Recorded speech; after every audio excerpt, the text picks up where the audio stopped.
Welcome back, grade 11s. Now, as you can see from our concept map, we are going to be looking at what we call the marketing activities. Now, you might ask yourself, what are marketing activities?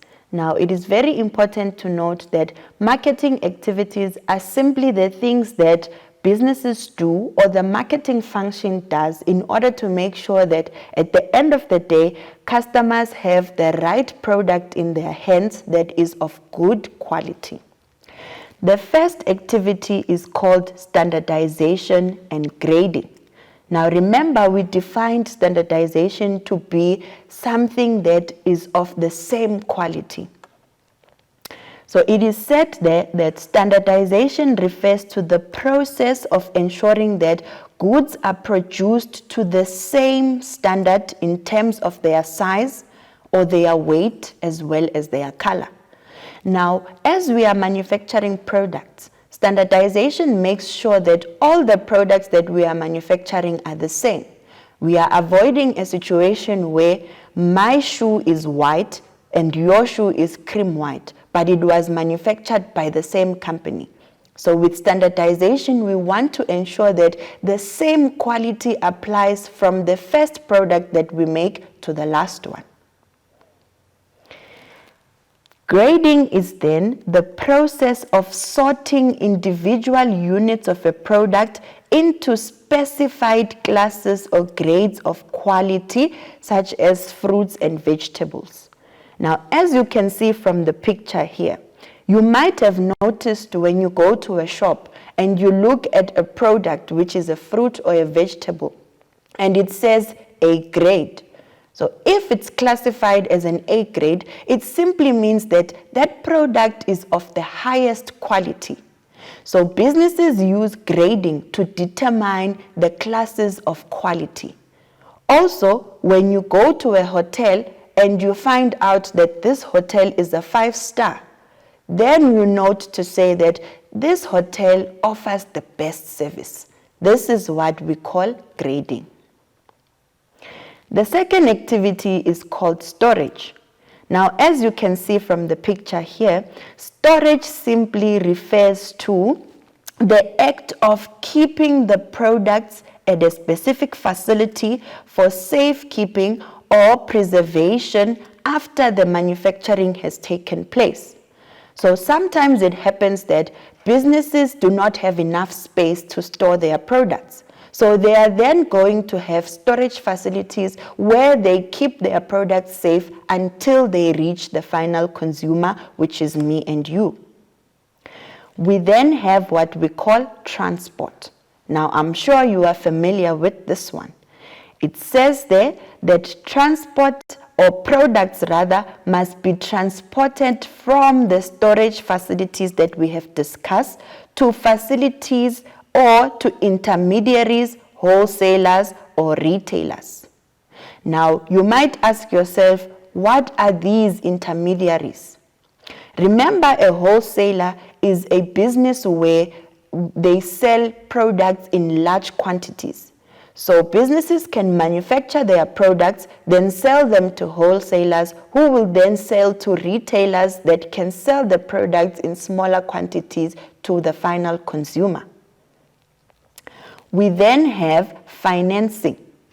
So financing will then refer to the act of obtaining the funds to ensure that the business can operate effectively in pursuit of its objectives. So it is very important for the marketing function to know exactly how to obtain loans for the business.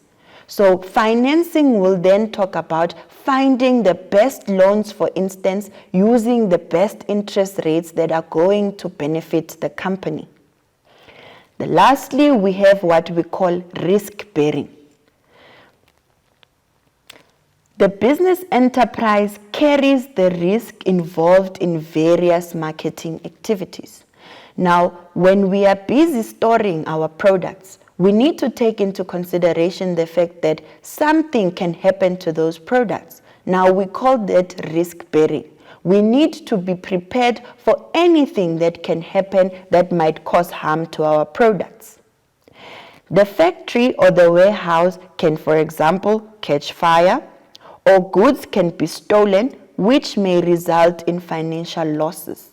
So it is the responsibility of the marketing function to then determine how is it that we can deal with the losses that we experience. So if our product is stolen, how is it that we can make sure that we are still able to function without us having to close down? We also now are going to look at the different types of products that businesses or the marketing function deals with. As you can see, the types of products can be divided into two categories. The first product we have is called an industrial good. Now, it is very important to be able to explain what an industrial good is. So these are the goods that we use in the manufacturing process to produce other goods. Then an example there would be spare parts or equipment. So in simple terms, we use our industrial goods to make the final product that we want to sell. So for instance, if I am baking, my industrial good would be the stove that I use to cook with, or the pots that I am going to use, or the baking trays that I am going to use.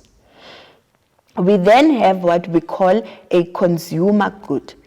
Now this good is the good that we are using to satisfy the needs of our customers. So consumer goods are the final product. So we do not manufacture, because these products are already done and ready to be consumed by customers. Then let's look at the different types of consumer goods. Now remember, very importantly, grade 11s, that we have types of products, and then we also have different categories of consumer goods. So now we are looking at the final products that are ready to be consumed by customers. The first one is called a convenience good. So as you can see from the picture here, we have a picture of bread.